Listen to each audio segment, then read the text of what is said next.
Bismillahirrahmanirrahim. Assalamualaikum warahmatullahi wabarakatuh. Alhamdulillahi rabbil alamin. Wassalatu wassalamu ala ashrafil anbiya'i wal mursalin.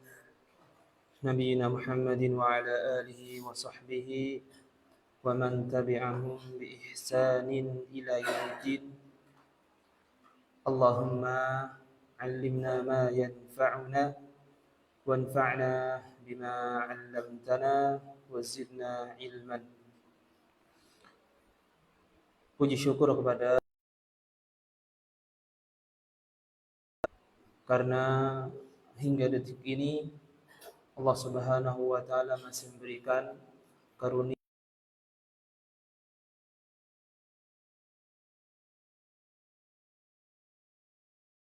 Subhanahu wa taala masih memberikan taufik kepada kita untuk melangkahkan kakinya ke rumahnya Allah Subhanahu dan Rasul sebaik daripada sebelumnya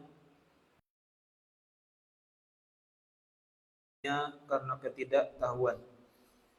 Pada kesempatan yang mulia ini au yamna'uhu muttafaqun alaih.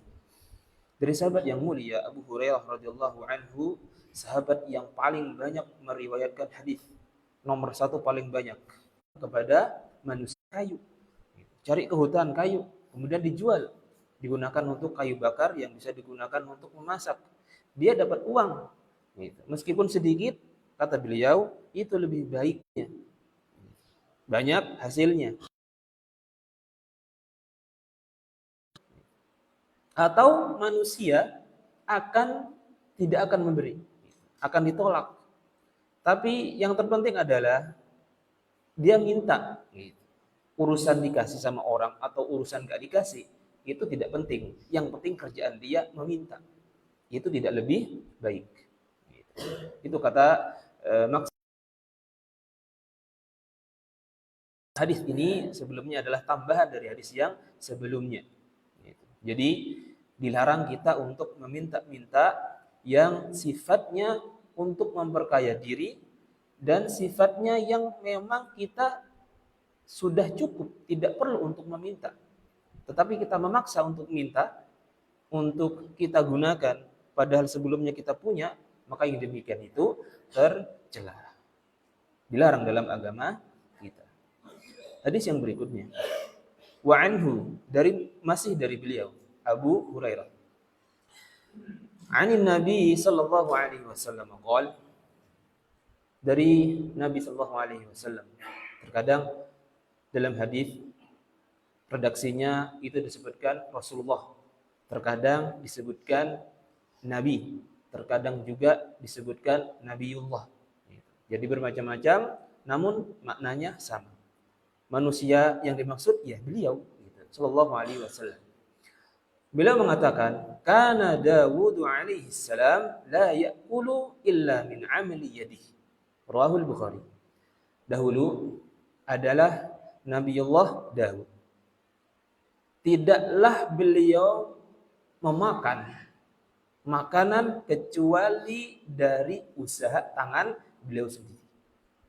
Jadi beliau bekerja, tidak meminta kepada manusia, tidak meminta kepada mad'unya yang didakwahkan, tidak. Tapi beliau alaihi salam bekerja dengan tangan usaha beliau sendiri. Faedah yang dapat kita ambil dari hadis ini tentang Nabiullah Daud, hatha lil muslim 'ala al-amal.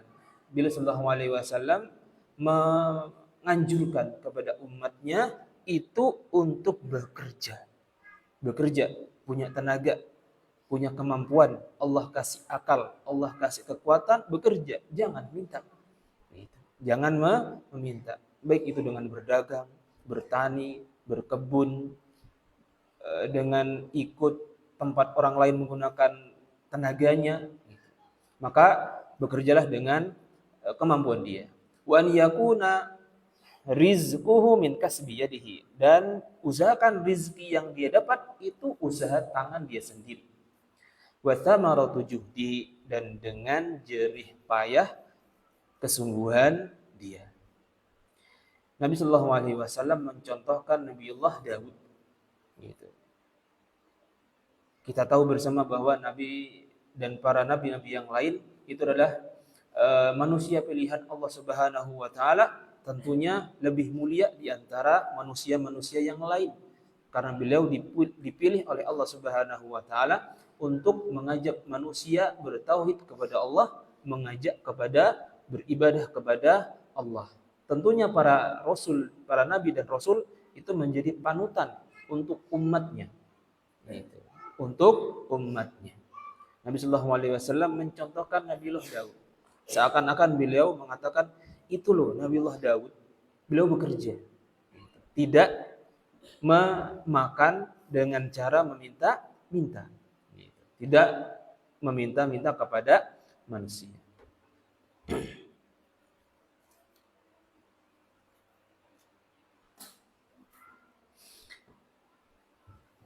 Faedah yang kedua, fadlul amali bil yadi wa innama yubashiru syakhsu bi nafsihi muqaddimun ala ma yubashiru bi ghairihi.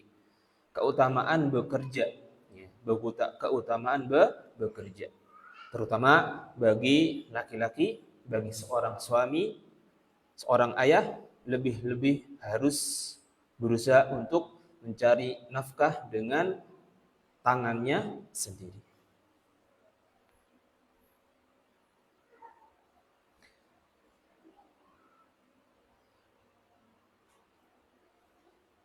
Kemudian faedah yang berikutnya, at-takassubu la yaqdahu fit tawakkul. Berusaha untuk mencari rezeki dari Allah Subhanahu wa taala, berusaha mencari makan dengan tangannya sendiri, tidaklah menodai atau mengurangi usaha tawakal dia kepada Allah. Gitu. Nabi Shallallahu Alaihi Wasallam mencontohkan Nabiullah Daud. Kalaulah seandainya Nabiullah Daud minta kepada Allah untuk diberi makan, niscaya Allah akan kasih. Gitu. Minta makanan dari langit, niscaya Allah akan berikan tanpa harus mengeluarkan tenaga. Tapi tidak. Nabiullah Daud ada usahanya. Gitu. Nabiullah Daud memiliki usaha. Itu menjadi contoh untuk umat beliau dan juga umat kita. Karena langit tidak menurunkan emas dan perak, tidak menurunkan makanan, tidak. Tetapi Allah Subhanahu wa taala memberikan contoh Nabiullah Daud untuk bekerja. Dan bekerja itu adalah bentuk tawakal kita kepada Allah. Gitu. Caranya gimana mendapatkan rizki? Ya bekerja. Itu adalah salah satu tawakal. Ketika sudah bekerja, kemudian diserahkan kepada Allah Subhanahu wa taala, apapun itu hasilnya. Faedah yang terakhir, al-ihtirafu lil amal la yushghilu 'anid da'wah. Berusaha atau bekerja dalam rangka mencari nafkah tidak bisa atau jangan sampai melalaikan dari dakwah. Nabiullah Daud juga berdakwah, juga mencari makan. Bekerja juga berdakwah. Dan pekerjaan beliau tidaklah menyibukkan dari berdakwah. Mencari rizki juga berjalan, berdakwah juga berjalan. Jadi dua-duanya dalam hidup seseorang itu bisa dilakukan bersama-sama. Pagi hingga siang dia mencari makan, malam dia berdakwah. Malam dia berdakwah. Wala yulhi an talabil ilmi, dan tidak juga bekerja itu melupakan waktu untuk belajar. Gitu.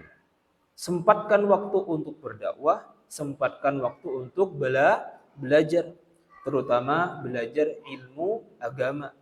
Datang ke masjid, mendengarkan majelis ilmu, itu hanya 1 jam, 2 jam. Padahal kalau kita kerja dari pagi, gitu ya, ikut bekerja di kantor, minimal 8 jam. Gitu ya. Padahal kalau kita belajar di masjid dalam 1 pekan, hanya 1 kali, 1 jam gitu aja. Masa nggak punya waktu untuk belajar? duduk, dengerin, udah. Itu aja.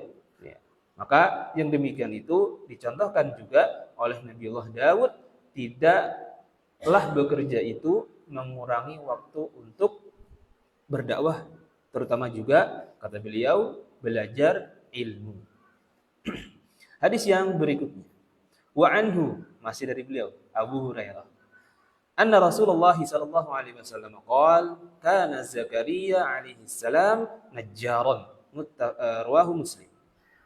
Rasulullah sallallahu alaihi wasallam pernah menceritakan bahwa adalah Nabiullah Zakaria adalah bekerja sebagai tukang kayu. Tukang kayu. Entah buat meja, buat lemari, buat kursi gitu ya. Beliau alaihissalam memiliki profesi pekerja mencari rizki adalah sebagai tukang kayu. Gitu, sebagai tukang kayu. Tadi Nabiullah Daud, sekarang Nabiullah Zakaria. Kalau usahanya Nabi kita Muhammad apa? Berdagang. Berdagang. Faedah yang dapat kita ambil dari hadis ini, fadl amali bisina'ati iktidaan bisulukil anbiya alaihi salam. Keutamaan bekerja dan pekerjaan tersebut adalah salah satu cara untuk meneladani para nabi. Mungkin tukang-tukang kayu itu gitu ya. Itu memiliki keutamaan. Apa keutamaannya? Mirip seperti Nabi Zakaria. Orang yang berdagang, jualan, mirip Nabi kita Muhammad sallallahu alaihi wasallam. Yang penting usaha gitu. Entah hasil banyak atau sedikit, bertawakal sama Allah. Bertawakal kepada Allah Subhanahu wa taala, dan kita yakini bahwa rizki kita akan terus ada selama Allah Subhanahu wa taala memberikan nafas kepada kita gitu. Ketika Allah Subhanahu wa taala masih berikan kesempatan hidup, berarti jatah rizki kita itu akan terus ada. Hadis yang berikutnya.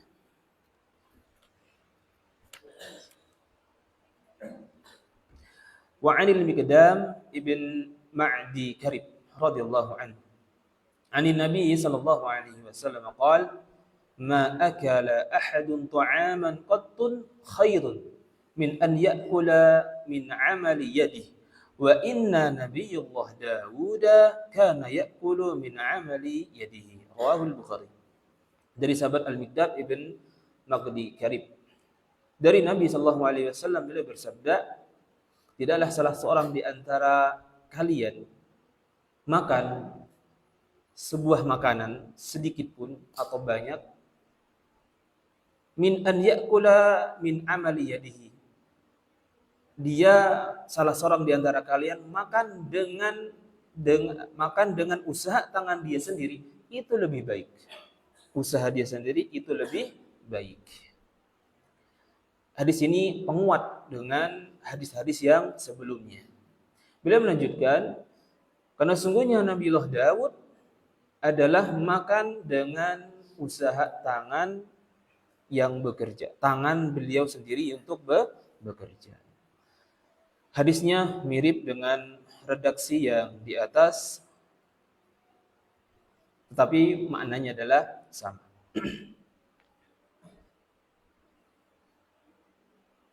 Baik, itu hadis yang terakhir yang kita baca pada bab keutamaan makan dengan usaha tangan dia sendiri dan menjaga kehormatan dari meminta-minta. Bab yang berikutnya, babul karami wal judi wal infaqi fi wujuhil khairi thiqatan billahi ta'ala. Bab kemurahan. Murah atau bab tentang kebaikan, kedermawanan, dan infak di jalan kebaikan dalam rangka karena yakin kepada Allah. Bab kemurahan, kedermawanan, dan infak di jalan-jalan kebaikan karena yakin kepada Allah Subhanahu wa ta'ala. Maksudnya secara umum adalah bab ini berkaitan tentang keutamaan al-karam, keutamaan kemurahan, kebaikan bab tentang keutamaan kedermawanan, bab tentang keutamaan berinfak di segala macam kebaikan dalam rangka memang yakin Allah Subhanahu wa taala akan membalas kedermawanan, kemurahan serta infak di segala macam kebaikan.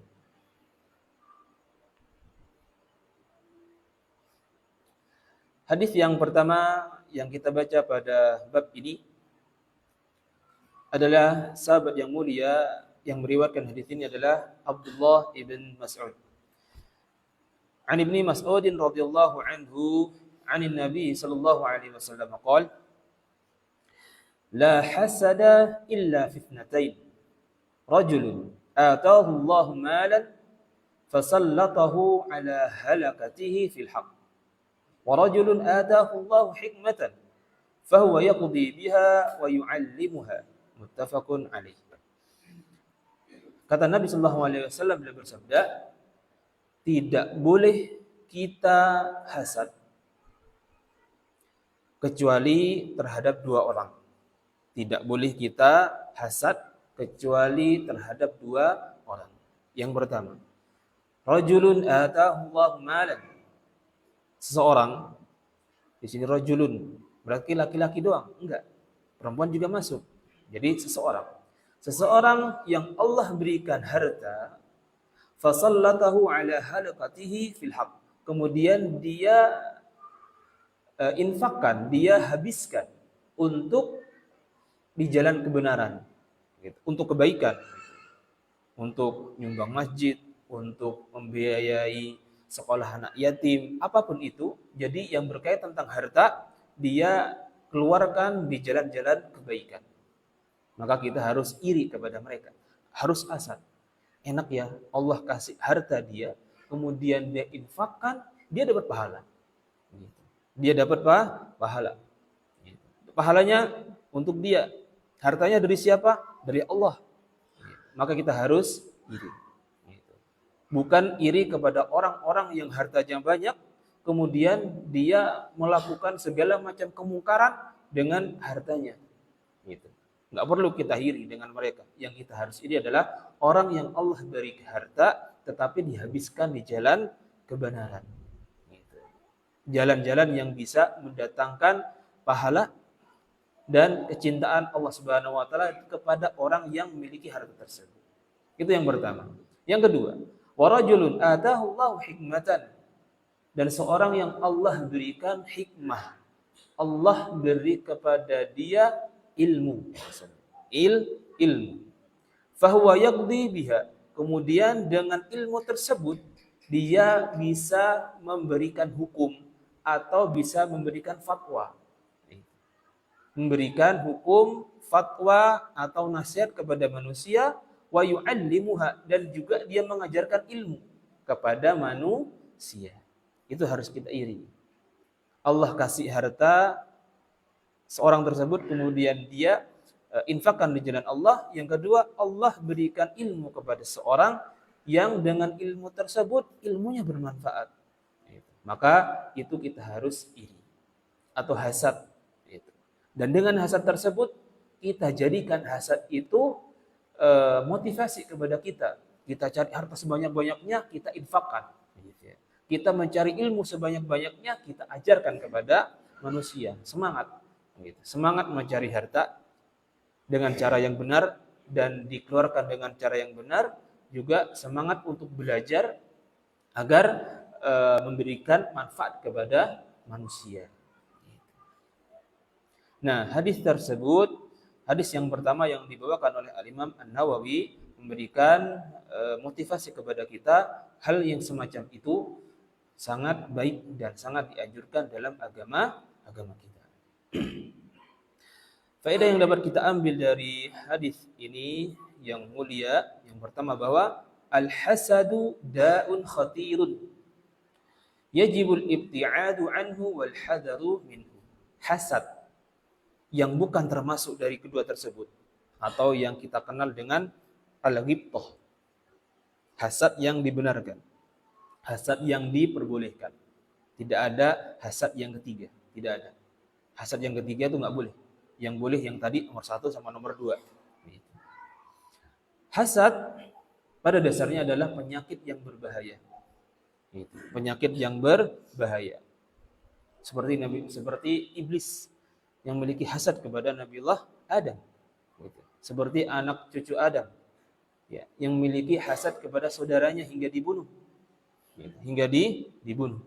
Sebagaimana hasadnya orang Yahudi hasad kepada Nabiullah Muhammad sallallahu alaihi wasallam.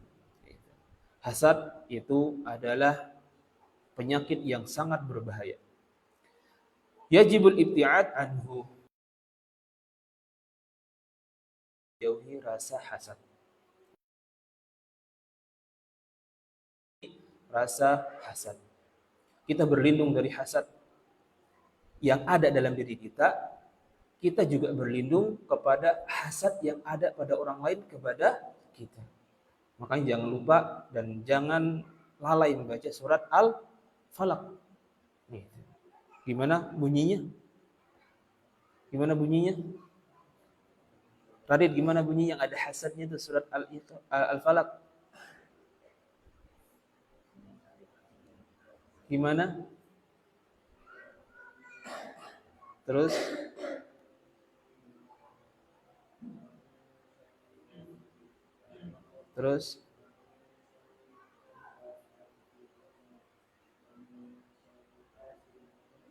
wa min syarri hasidin idza hasad. Kita berlindung dari hasad yang ada di dalam diri kita supaya Allah menghilangkan rasa hasad dalam diri kita, dan juga kita berlindung kepada Allah dari hasadnya orang lain kepada kita. Kemudian yang kedua, hasadul ghibthah mahmudun idza kana fi wujuhil khairi. Nah, al-ghibthah, hasad yang jenis yang kedua yang diperbolehkan itu mahmudun, terpuji. Kita memiliki hasad kepada orang yang kasih Allah kasih harta, kemudian dia menginfakkan jalan Allah, boleh. Coba saya pengen seperti itu ya, gitu. Itu boleh, enggak apa-apa. Gitu. Bisa membuat kita termotivasi untuk mencari harta yang banyak kemudian diinfakkan. Yang berikutnya, al-hathu 'ala tanafusi fi a'malil khairi. Anjuran untuk berlomba-lomba untuk beramal kebaikan. Anjuran untuk berlomba-lomba untuk beramal kebaikan. Melihat teman kita berpuasa, gitu. Kita juga ingin berpuasa. Melihat teman kita membaca Al-Quran hampir setiap hari, tidak pernah libur, kita juga termotivasi seperti itu. Melihat teman kita menginfakkan hartanya, gitu, menginfakkan uangnya, kita juga termotivasi. Fastabiqul khairat.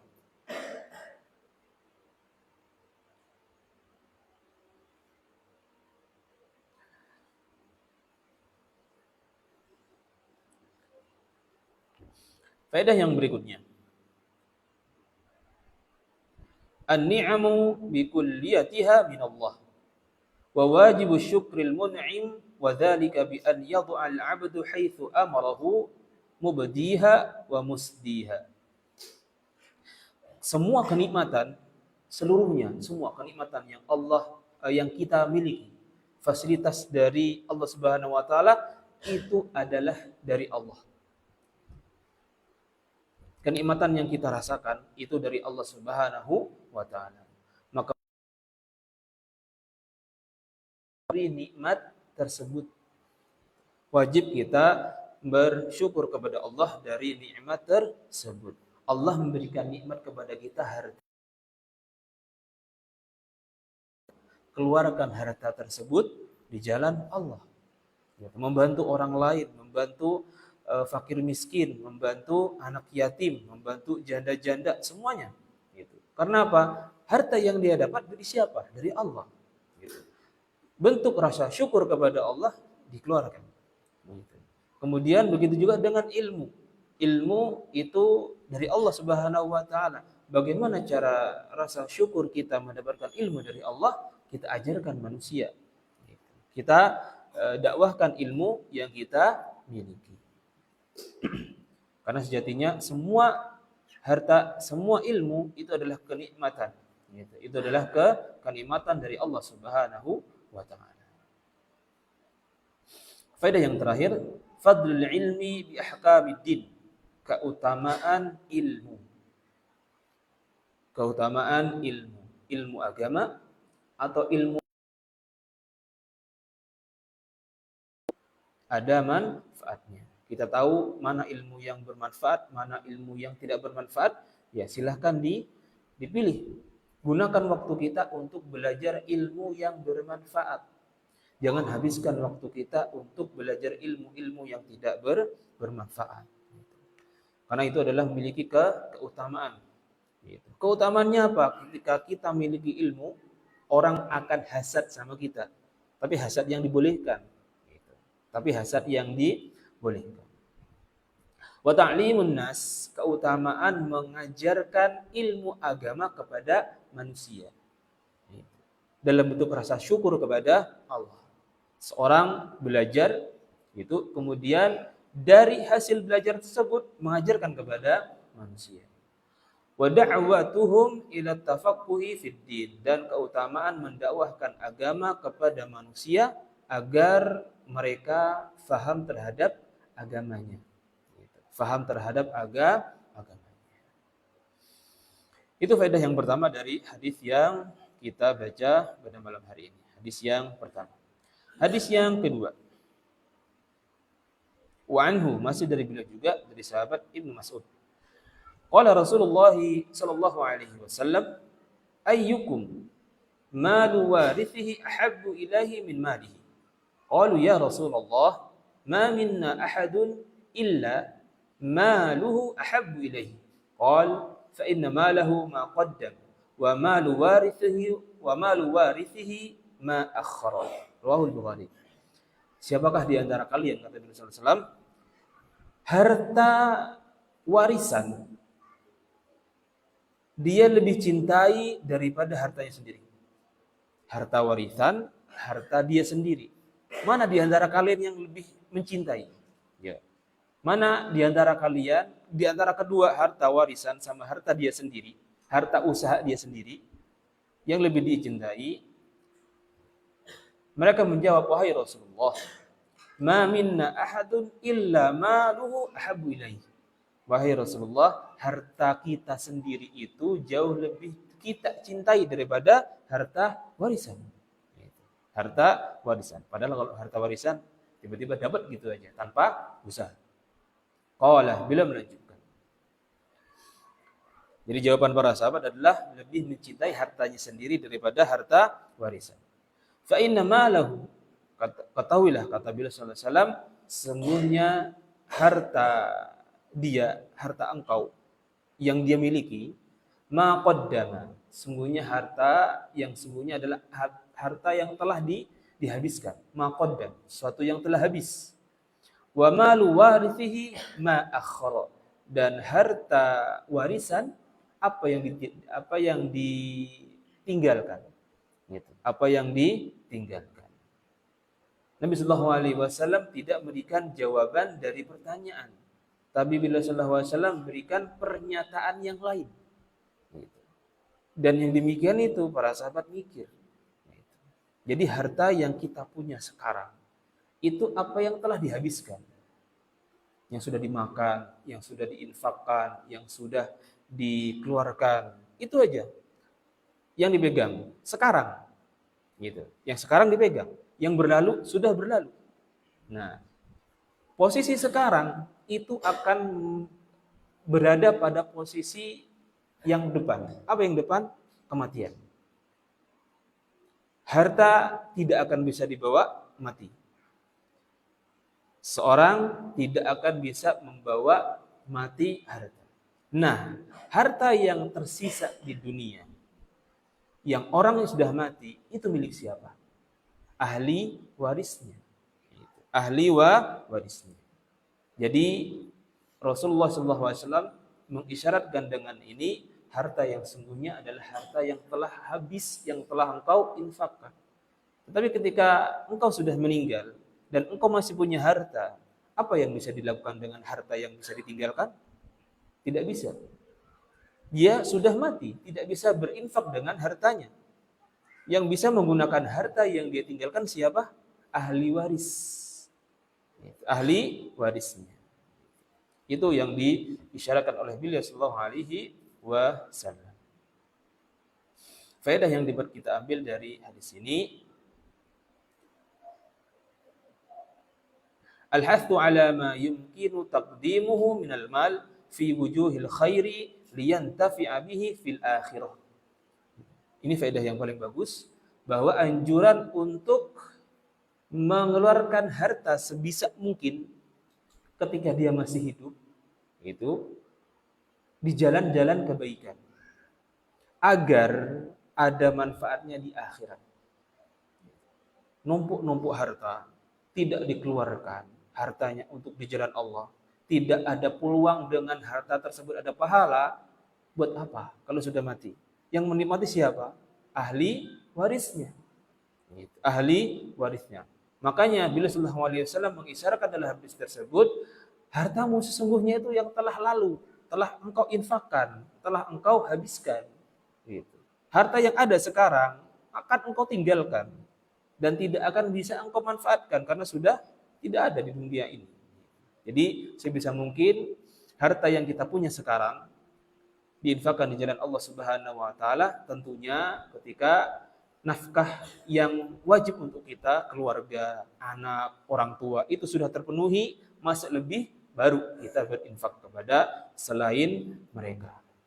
Tapi kalau harta kita hanya cukup untuk keluarga kita, maka udah keluarga dulu. Karena sebaik-baik infak yang dikeluarkan adalah sebaik-baiknya itu untuk keluarga dulu. Kalau masih ada lebihnya, baru silakan keluarkan. Baru disilakan dikeluarkan. Maka nggak boleh kita membiarkan anak keluarga kita dalam keadaan miskin, ya, sedangkan kita punya harta dan harta tersebut diberikan sama orang lain, nggak boleh. Gitu. Karena itu adalah tanggung jawab kita. Faedah yang berikutnya, kullu ma tarakahul muwarrith, apa saja yang ditinggalkan oleh yang mewariskan, yang sudah meninggal, itu fa innahu yasiru milkan lil waris, otomatis menjadi hak ahli waris. Gitu. Otomatis menjadi hak ahli waris. Setelah dikurangi kalau ada hutang atau wasiat sepertiga, tidak boleh dari sepertiga, maka sisanya untuk ahli waris. Hadis yang berikutnya, wa an Adi ibn Hatim radhiyallahu anhu, dari sahabat Adi bin Hatim, anna Rasulullah sallallahu alaihi wasallam qaal, ittaqun nara walau bi syiqqi tamratin, muttafaqun alaih. Takutlah atas ancaman neraka walaupun hanya dengan cara memberikan makanan separuh dari kurma. Separuh dari kurma. Maksudnya adalah anjuran berinfak atau memberikan makan meskipun dengan sesuatu yang sangat sedikit. Tahu kurma, kecil, tapi bagi dua. Sudah kecil bagi dua lagi. Dimakan, nggak sampai leher, hanya nyelilit di gigi. Gitu. Itu dianjurkan oleh Rasulullah SAW. Maksudnya apa? Sedikit atau banyak, sedikit saja kita punya harta, usahakan untuk mengeluarkan, memberikan kepada orang lain. Gitu. Ittaqun nara walau bisyikki tamratin.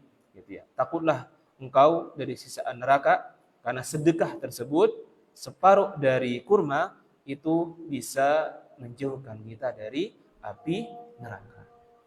Anjuran dari Nabi sallallahu alaihi wasallam, berbuatlah kebaikan meskipun hanya sedikit.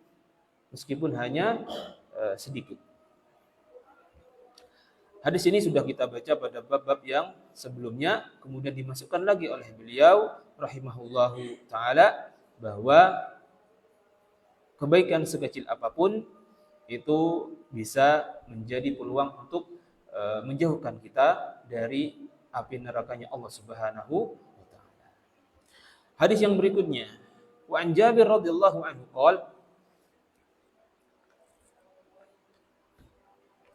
ma su'ila Rasulullah sallallahu alaihi wasallam syai'an qattun faqala la. Muttafaqun alaih.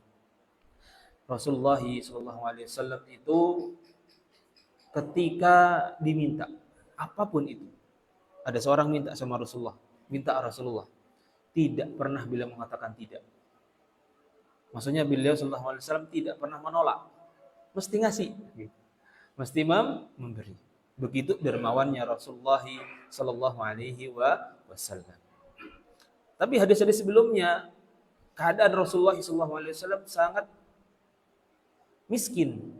Bagaimana ketika keadaan miskin tapi diminta oleh sahabat dan Rasulullah nggak pernah mengatakan atau menolak dan bilang tidak. Bagaimana? Itulah di antara kemujizatan Rasulullah sallallahu alaihi wasallam yang dijamin oleh Allah Subhanahu wa taala.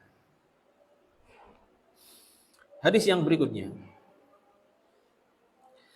Wa an Abi Hurairah radhiyallahu anhu qala Rasulullah sallallahu alaihi wasallam ma min yaumin yusbihul 'abdu fihi illa malakani yanzilan fayaqulu ahaduhuma Allahumma a'ti munfiqan khalafan wa yaqulu al-akhar Allahumma a'ti mumsikan talafa. Muttafaqun alaih. Dari sahabat Abu Hurairah, semoga Allah Subhanahu wa taala meridhai beliau, Rasulullah sallallahu alaihi wasallam pernah bersabda, tidaklah setiap pagi itu datang kepada seorang hamba kecuali ada dua malaikat turun.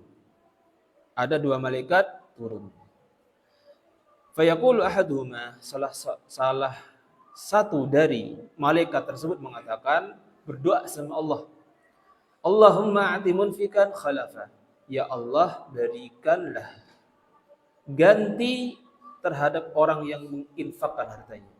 Jadi kalau kita memberikan infak kepada manusia, mengeluarkan harta, memberikan makan, kita mendapatkan doa malaikat. Apa doa malaikat? Ya Allah, gantilah apa yang telah dia keluarkan. Doa malaikat itu bukan sembarang doa. Malaikat itu makhluknya Allah yang mulia. Peluang untuk dikabulkan besar. Karena yang memohon siapa? Malaikat. Yang kedua, wa yaqulul akhar, dan yang lain mengatakan, berdoa sama Allah, Allahumma a'ti mumsikan talafan. Ya Allah, jadikanlah kebinasaan, jadikanlah kerugian bagi orang yang pelit. Jadikanlah kerugian bagi orang yang kikir. Mumsikan itu menahan hartanya berarti apa? Pelit gitu. Diminta nggak boleh, atau diberikan isyarat untuk ngasih enggak. Gitu. Jadi doa jelek dari malaikat bagi siapa saja yang kikir, pelit, gitu ya. Itu doa yang jelek dari malaikat. Sekarang kita ingin doa yang mana? Doa yang baik dari malaikat atau doa yang jelek? Muttafaqun alaih. Baik, adzan dulu. Kita lanjutkan setelah adzan satu hadis lagi.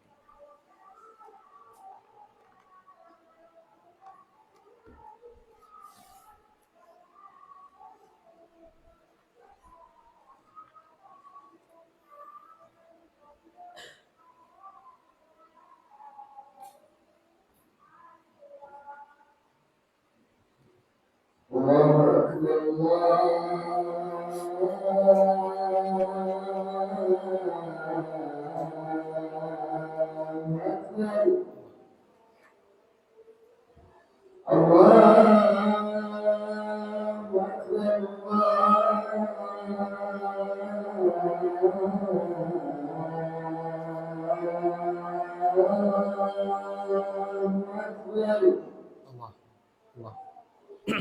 أشهد أن لا إله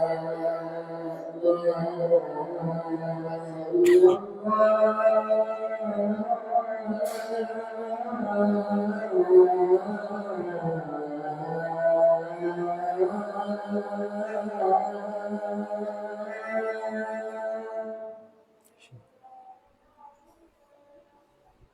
أشهد أن لا إله إلا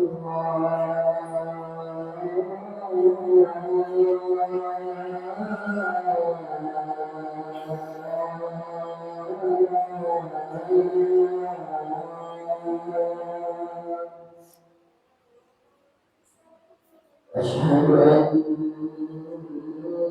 محمدا رسول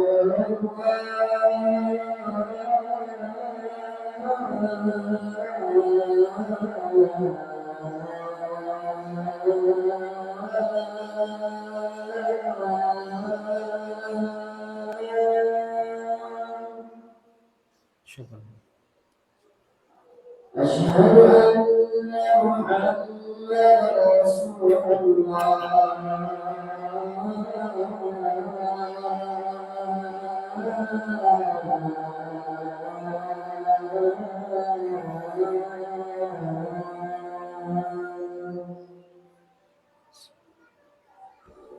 حي على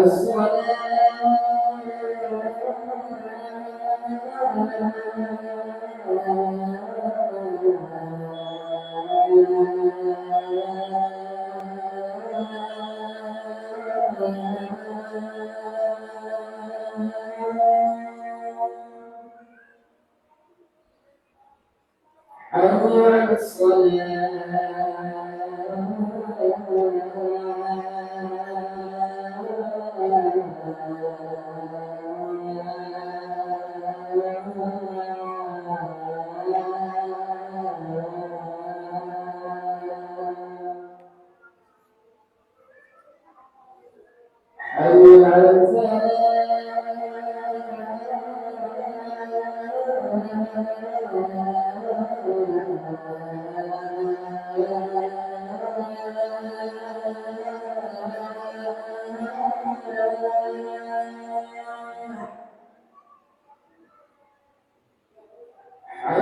أكبر الله أكبر لا إله إلا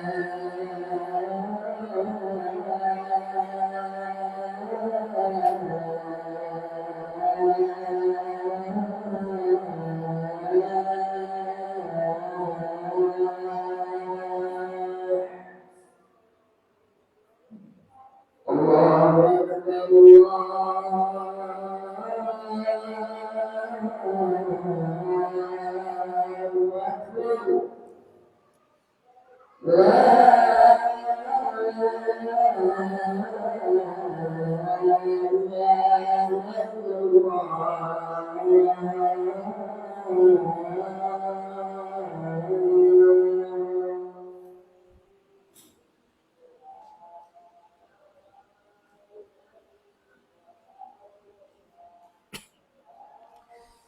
Bismillahirrahmanirrahim. Alhamdulillah wassalatu wassalamu ala Rasulillah.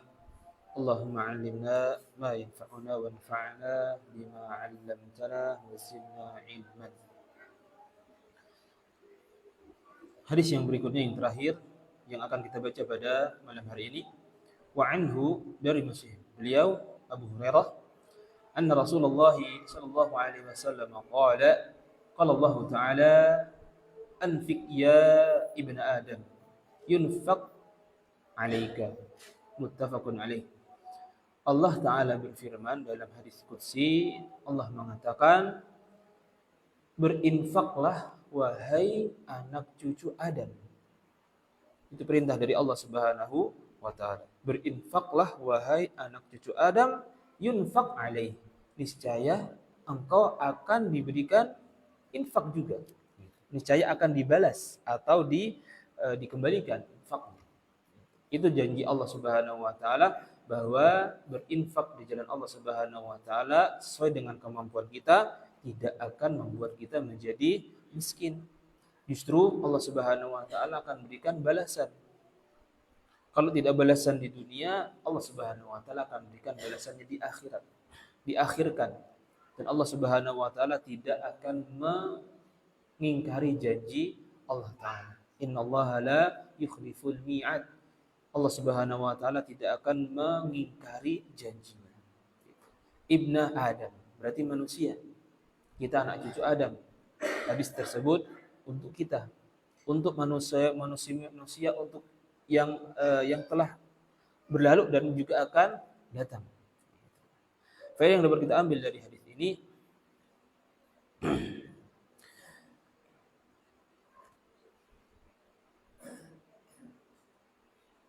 al-hathu 'ala al-infaq fi sabilillah, anjuran untuk berinfak di jalan Allah Subhanahu wa taala. Kita tahu jalan-jalan yang bisa mendatangkan pahala dari Allah Subhanahu wa taala sangat banyak sekali. Infak untuk masjid, infak untuk yang bisa digunakan fasilitas kaum muslimin yang umum gitu ya, untuk musola, untuk jalan, untuk penerangan, untuk sesuatu yang bermanfaat sangat banyak sekali. Faedah yang kedua, al-infaqu sababun li si'atir rizki. Infak, mengeluarkan harta itu adalah salah satu sebab untuk mendatangkan rizki. Justru cara kita mendapatkan rizki dari Allah Subhanahu wa taala ya dikeluarkan harta yang kita punya. Harta yang kita punya dari Allah. Dikeluarkan di jalan Allah, maka Allah yang Ar-Razzaq, Allah yang Maha memberi rizki juga akan memberikan balasannya. Gitu. Juga akan memberikan balasannya. Faedah yang berikutnya, i'ta'ullahu li'abdihi ala qadri i'ta'il 'abdi lil fuqara wal masakin wal muhtajin. Pemberian seorang hamba kepada saudaranya yang lain yang membutuhkan, gitu ya, Allah Subhanahu wa taala akan membalas dengan yang setimpal, atau bahkan Allah Subhanahu wa taala akan membalas dengan yang lebih banyak. Yakin bahwa ketika mengeluarkan hartanya di jalan Allah Subhanahu wa taala tidak akan habis. Kita akan membaca hadis yang pertemuan yang selanjutnya bahwa tidak akan berkurang harta dengan sebab bersedekah. Tidak akan berkurang. Gitu. Nampaknya secara kasat mata berkurang, tapi sungguhnya tidak. Tapi sungguhnya tidak. Baik, itu hadis yang terakhir kita baca pada pertemuan malam hari ini. Semoga ada manfaatnya. Hadis-hadis yang menganjurkan kepada kita untuk al-karam, kemurahan, untuk dermawan dan menginfakkan harta kita di segala macam bentuk kebaikan. Kita tutup dengan doa kafaratul majlis. Subhanakallahumma rabbana wa bihamdika asyhadu an la ilaha illa anta astaghfiruka wa atubu ilaik. Assalamualaikum warahmatullahi wabarakatuh.